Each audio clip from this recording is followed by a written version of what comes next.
guys! So today is going to be a little bit of a shorter vlog than most of my other vlogs just because it is a little bit repetitive of what I did last time because we really need to master the ways of folding and all that specific stuff, and that does take time and that does take a lot of repetition. So today I'm going to be talking to you about a concept that sort of drew my attention today, and then I'm going to be ending the vlog there. If you want to hear me go into more detail about what I did today, please check out my blog post below. If you're on my YouTube site, check my link below of my vlog. Something that drew my focus today was the idea of wabi, which is a little bit difficult to explain because it's such a convoluted concept. My teacher described it as a sort of image that in Japanese she would call a sabishi image, and a type of beauty that's soko ni aru. So directly translated, sabishi means lonely, and soko ni aru beauty means a beauty that's sort of right there in front of you.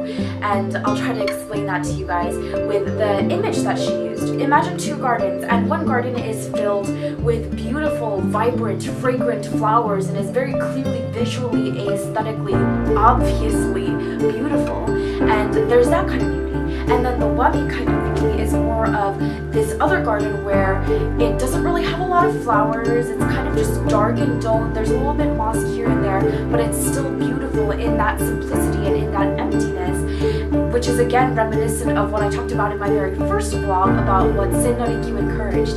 And I'm going to reintroduce him because one of the reasons that Sen-no-rikyu is so important in Japanese tea ceremony history is because he reintroduced the idea of wabi, and he was the person that encouraged the idea of wabi-cha.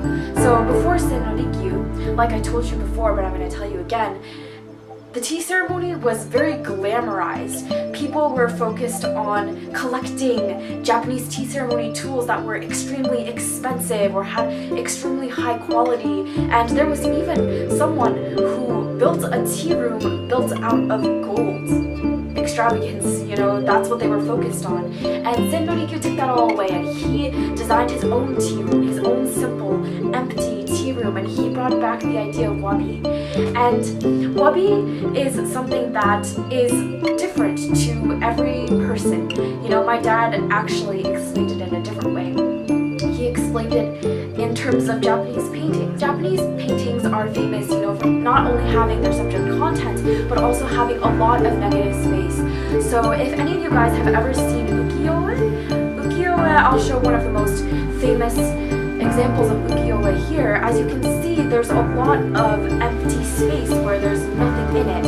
And wabi is in this Japanese painting in the sense that it's very simple. There's nothing there in that space, but in itself that space creates beauty. That space is aesthetic in its own way. Wabi is not a fancy beauty. Wabi is not an obvious beauty.